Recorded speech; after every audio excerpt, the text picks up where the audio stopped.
Alright, what's happening? What's happening? What's happening?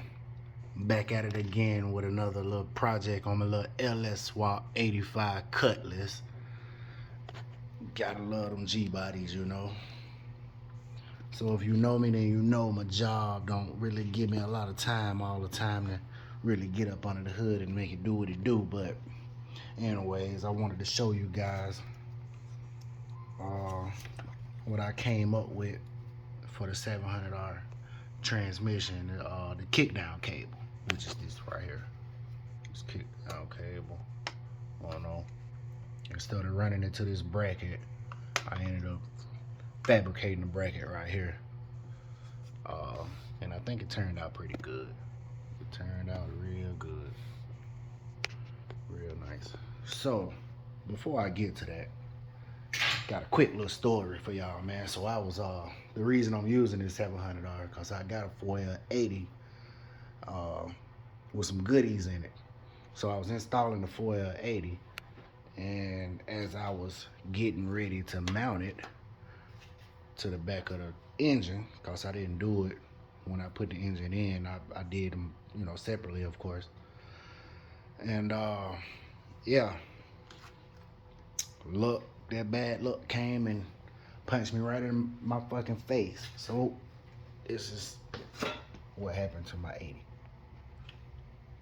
Now all this little stuff you see right here, I call myself trying to get me a little welding, trying to weld my little shit back together. But yeah, it busted it up pretty good. I had me a torque converter and everything ready to go on it. So I had to go back down to the old $700. We're gonna see how long it lasts. Cause I ain't feather footing nothing once I get in it. But yeah, so back to this bracket, what this video really about. Alright, so what I did, for all you LS gurus out there, this bracket might look real familiar to you, right? So this bracket is off the alternator.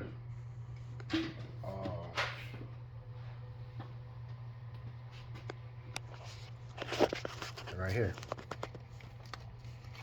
Yeah, I remember that bracket. It used to go up, stop about right here, connect to these two bolts right here, come all the way up. Yep, that's that bracket, right? So I took it off and I was looking, because when I had the 355 in here with the carburetor, I had the 650 Holly on here, right? And I remember having to go through the adjustments when I put that carburetor on there, on setting up the TV cable, right? So I remember this had to be, you know, geometrically correct, or you know, close as you can get it anyway. So as far as like the lineage, so I think I did pretty good with it. It's pretty daggone straight. So I took this, let me take this off. Come on. Alright.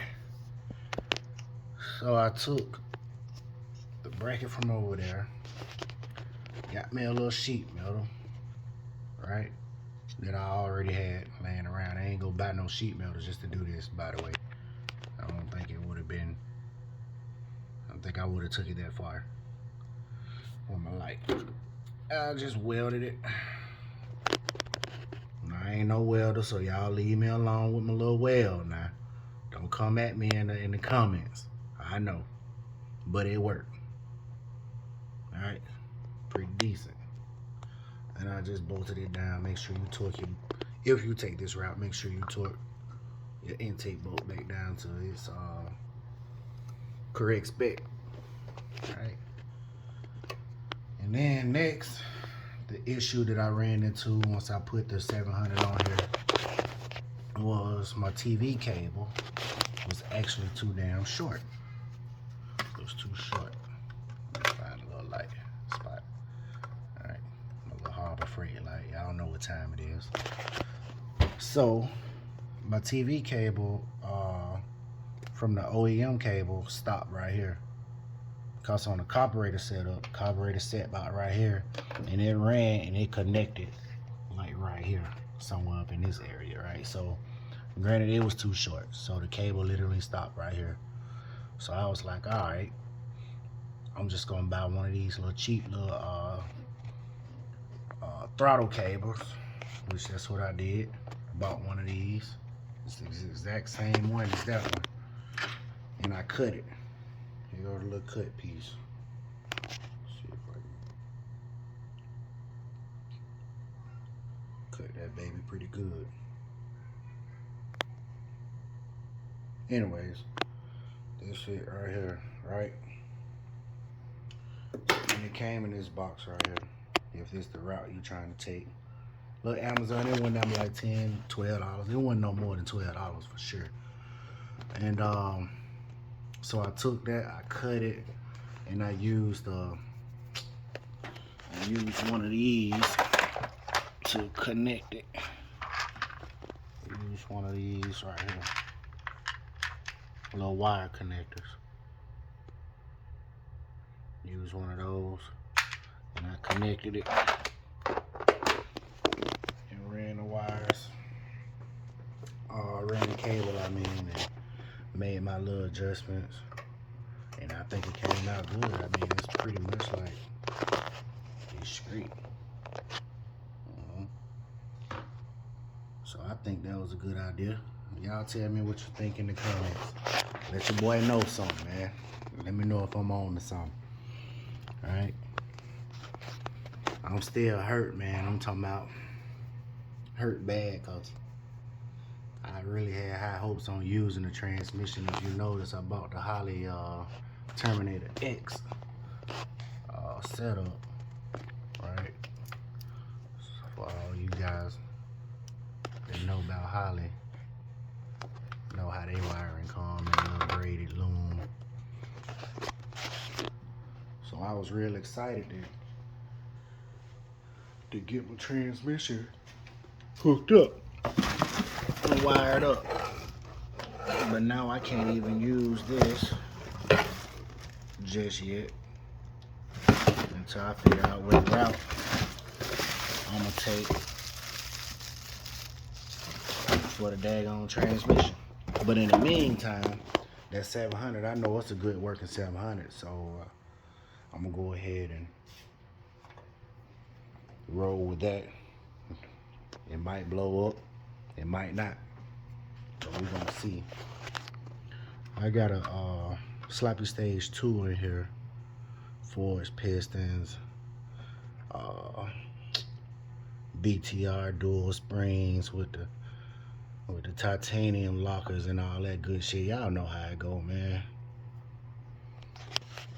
I had to buy these little cheap headers because I wasn't sure on what size, and then I seen another guy in the video. He seemed like he pretty good with the LS swaps and G bodies and whatnot, and he recommended, you know, a little budget headers. Man, I'm tell you, these probably the cheapest headers I ever bought in my damn life. I think you can get no cheaper than them.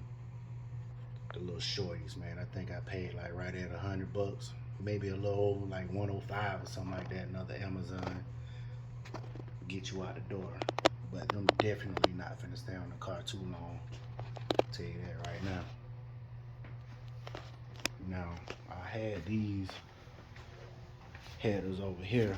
Yeah, here go the other one. I had to ding this one right here. I had to ding it a little bit because it was bumping up against, oh yeah, I got the Jeep steering shaft or whatnot.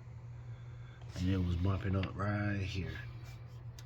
So I dinged that little ugly motherfucker.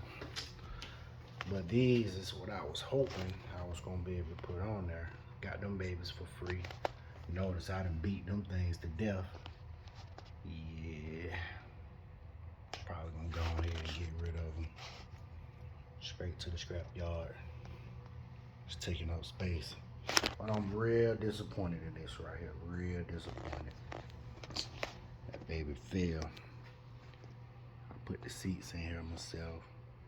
Got the little digital dash. Put all this. So, you know, I've been working every chance I get in here. And I go to work. wired up this. This definitely not gonna stay. Definitely not staying.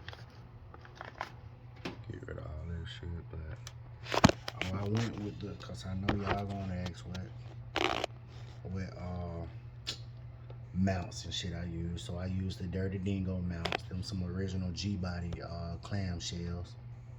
Right, set right in there. Look how close it is to the power steering pump. It's pretty close, but it ain't touching, so I don't give a damn. It worked out. I still got some space back here though, so I don't know. So they adjustable, so I could slide it back. But when I was doing my when I put the transmission on there and I put the cross member up there, it lined up perfectly. And the thing is, I'm using an aftermarket. Hold on. I'm using aftermarket. Let's see. Yeah, that worked. Cross member. So I can run the True Bull exhaust. Let's see if I can get up under there. You can see. Never mind the pipes. I had to cut that. Oh, here we go. Right here. So I ran that, but the baby lined up almost perfectly. But what I didn't take account for is, damn, I gotta get up on it. I don't feel like sliding up on no damn car. Fuck that. All right. I'll show that in the next video. I'm not about to take my clothes off and get up on no damn car right now. I'm taking it too far. The video was about this daggone bracket. And so yeah, like, share, subscribe. Let me know what you think, man. Let me know if I took the best route or I could just use this and I wasted my time. Although I don't think I waste my time, and plus I feel like it look a little bit cleaner. It look like that's how it's supposed to go. I'm satisfied with it, right? And if you're wondering what's going on with all this up in here, all I did was run steam lines. So instead of me buying a kit, I made a kit. That's what I do. I like doing it. Sometimes it ain't all about saving money. I be having so many spare parts laying around my garage and at work and stuff, because I'm also a mechanic at work, so I just be grabbing and go, you know. Small little stuff, man. Easy, light work, right? Anyways, I'm excited, ready to get this baby fired up. I pretty much got everything wired up. I just gotta make sure, I gotta finish up the transmission, go ahead and mount that. I was trying to get my last little adjustments before I mount the transmission, but that's done, so I can go ahead and bolt that up. And we're gonna see what it run like. See if I did a good job, cause if you know, you know. And you know, whatever.